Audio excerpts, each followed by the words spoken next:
Gulsan Huirem YouTube channel asibu jeng biriba mipun khudimpu ihan hanwamaktada iko nona kuramjari channel asida makhal makhagi nungaiba wari sing tabiba phangbigani wari sing asibu tabiraga mipun khudimmakna subscribe tawbinaba haida muka suhanna iko nona kuramjari ngasigi blog asi ahanba wari Helloi Amadi Marup ani haiba wari gi makha taba saruk lawminarasi Helloi atombibu amuba amadi mahaki loinaba phatraba marup singna phaduna thaplaba umang amada puduna lakhi Helloi atombina pat aduda halaktrabada Helloi machem tarukna mathwai wajaki amasung Helloi atombibu thiba haurakhi nongma pat aduda tombana Helloi atombibu amubuna phakre habasi khangjadaba maramna pat aduda Helloi atombibu phangnajaba lakchakhi adubu pat aduda laklaba matungda Helloi atombidi phangnaba kawba laikhide Helloi atombibu thiba tombagi mataw adu ubada pat aduda leiriba Helloi machem tarukna tombana Helloi atombibu phaba oirmare khanduna tombabu cheirak pirage haiduna lepki asum tawduna Helloi machem tarukna tombagi makokta phamna tombabu peng choiba misak ama haibedu oihenki asum tawduna phattaba marup tinarubadagi tomba ngasidi awaba haibedu oire mahakka khangna jaruba Helloi atombisu taibang migi khudum chankhiduna taibang miyobagi miot maisa khangba ka mathau tare asomda Helloi atombina mahakki phatraba marup amuba amadi mahakki loinaba singi miot pakayabu khangduna laikhi aduga tombana lambi sorok lamjauda ngauduna kojat chattuna laikhi nongmadi Helloi machem ahanna taibang miyobagi chinjak chaningladuna thablaba umang wamang kaya landuna pairakhi asum koipai paiduna lakpa matamda thablaba ching amada chanura amabu miyoi kharana phajinduna leiba ukhi chanura adu jamna wana mayang ikang kangduna leiba phibam adu Helloi machem ahanna ubo phangki mataw aduda Helloi machem ahanna ching aduda chatlage pairu khige haiduna khanki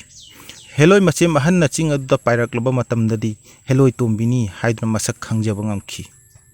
Helloi tombini haiduna masak khanglabada Helloi machem ahanna amuba amadi mahaki loinaba singbu cheirak pirage haiduna wakhalda khanki Helloi machem ahangi thamoida asawbugi mairina mai hauduna chaklakhi asawbugi mairina chaklaklaba Helloi machem ahangi asawbuna amuba amadi mahaki loinaba singda cheirak pikhi cheirak adugi mahai oina amuba amasung mahaki loinaba sing peng choikhi amasung wangna pairiba uchek langja singda makhoi singbu sinakhi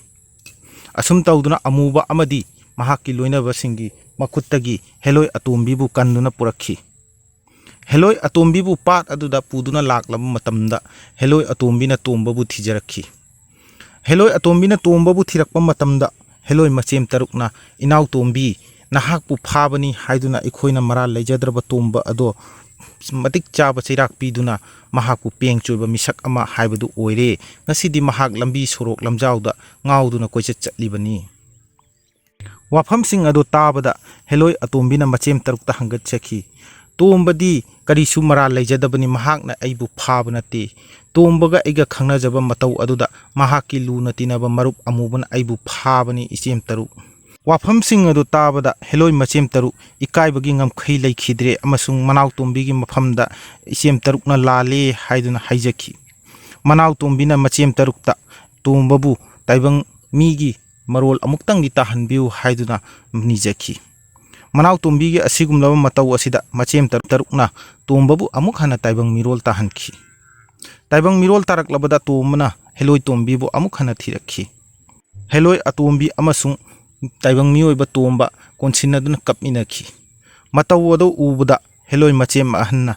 he taibang miyoiba tomba taibang panba asibu semlamba matamda taibang mapuna Helloi aikhoi amadi taibang miyoibaga jumpanduna leiminau haiduna tamlamdre maram aduna ngasidagi nahakna eigi inaw tombibu kauthokkhro aduga inaw tombibu su aikhoina pat ase thadoklamlaga jamna lapna pukhraki haiduna hairakhi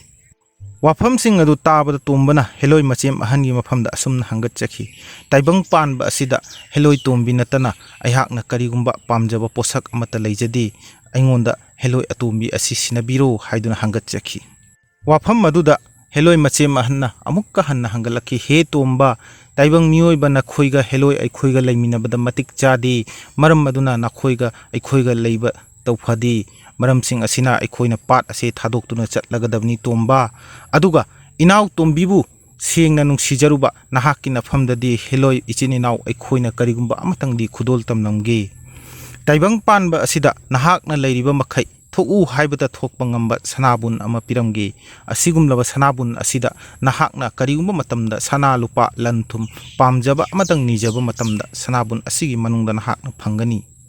ꯑꯁꯨꯝꯅ ꯍꯦꯂꯣꯏ ꯃꯆꯦꯝ ꯑꯍꯟꯅ ꯇꯣꯝꯕꯗ ꯊꯣꯛꯎ ꯍꯥꯏꯕꯗ ꯊꯣꯛꯄ ꯉꯝꯕ ꯁꯅꯥꯕꯨꯟ ꯑꯗꯨ ꯁꯤꯟꯅꯕꯤꯔꯝꯂꯦ ꯍꯥꯏꯔꯒ ꯄꯥꯠ ꯑꯗꯨꯕꯨ ꯊꯥꯗꯣꯛꯇꯨꯅ ꯌꯥꯝꯅ ꯂꯥꯞꯅ ꯃꯆꯤꯟ ꯃꯅꯥꯎ 8 ꯄꯥꯏꯗꯨꯅ ꯆꯠꯈꯤ